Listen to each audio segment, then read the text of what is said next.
Hello, I'm Eric Kimball. Welcome to episode 2 of Let's Talk Tools. Let's Talk Tools is a playlist within my YouTube channel where I discuss 3 tools per episode.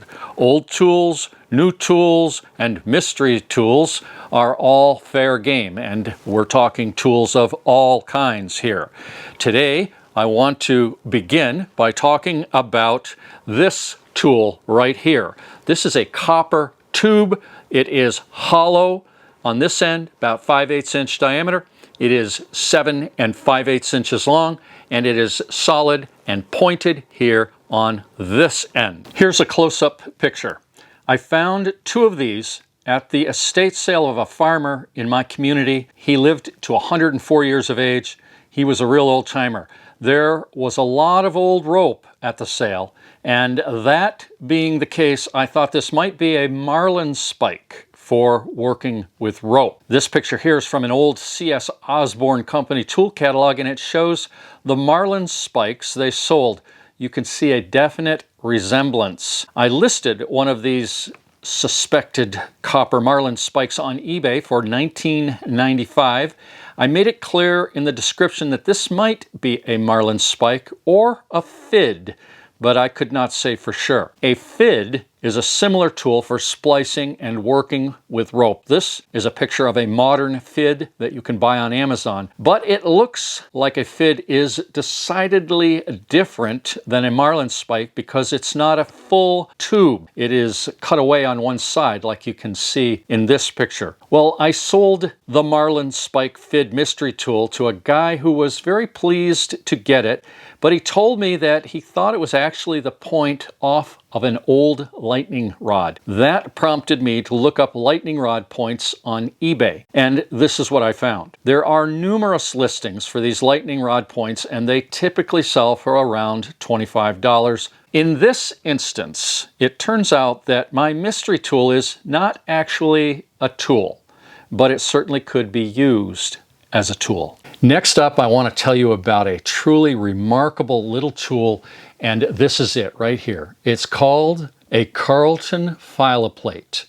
As you know, there are all kinds of gadgets and gizmos on the market that are designed to help you sharpen your chainsaw blade. They may or may not work. I don't know because I've never used them. All I have ever used to sharpen my chainsaw blades is a Carlton File-O-Plate and a chainsaw file. That's all I've used. This Carlton File-O-Plate for over 40 years is all I've used to sharpen my chainsaw blades, and it does an amazingly good job. I learned about the Carlton File-O-Plate back in the fall of 1976 when I was a student at the Grassroots Project in Vermont. It was a 1-year alternative educational experience, and part of the curriculum was forestry skills. One of those forestry skills I learned was how to sharpen a chainsaw.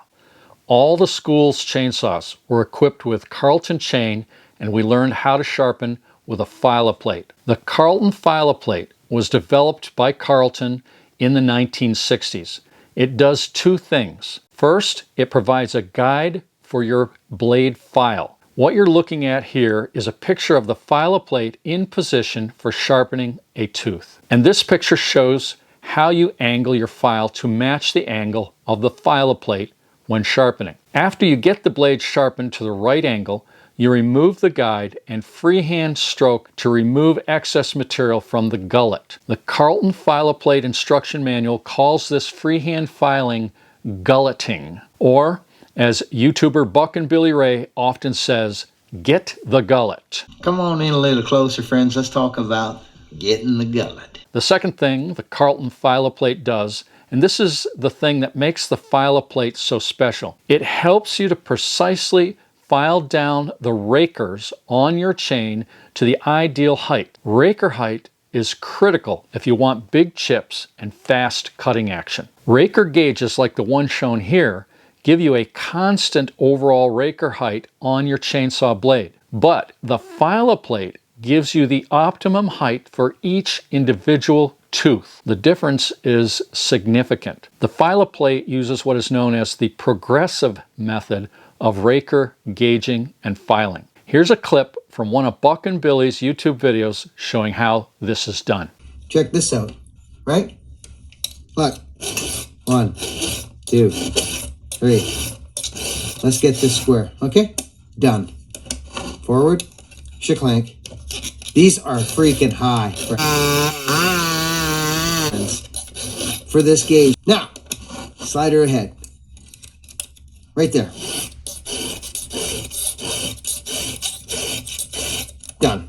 If you've never been to Buck and Billy's YouTube channel, you'll want to check it out.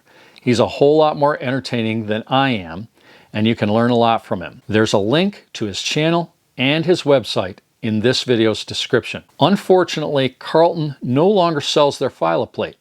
The company was bought by a large conglomerate in 1980, and I'm pretty sure that's when the decision was made to discontinue the plates. But the good news is that there are now a couple other progressive Raker gauge tools on the market.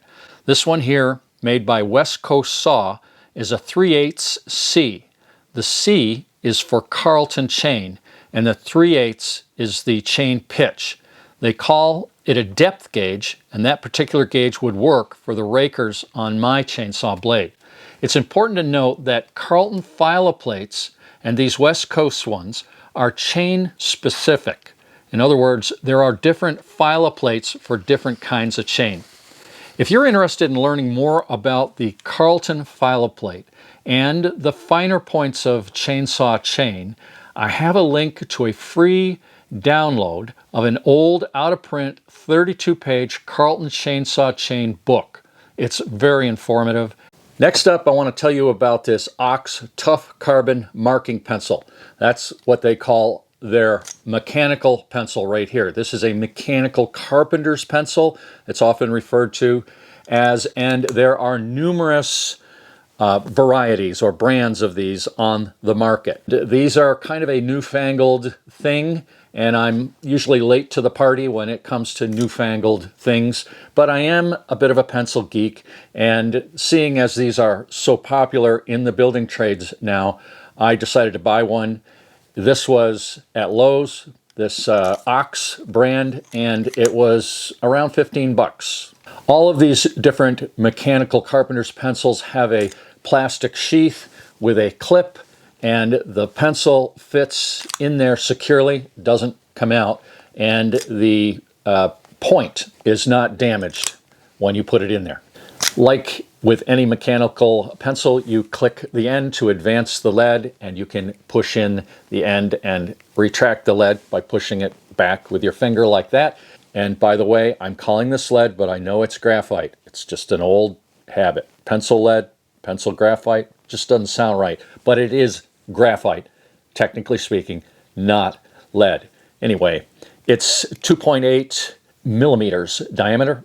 And for my imperial friends, that is just a little under an 1/8 inch. It is a very nice, satisfying line that this lead makes.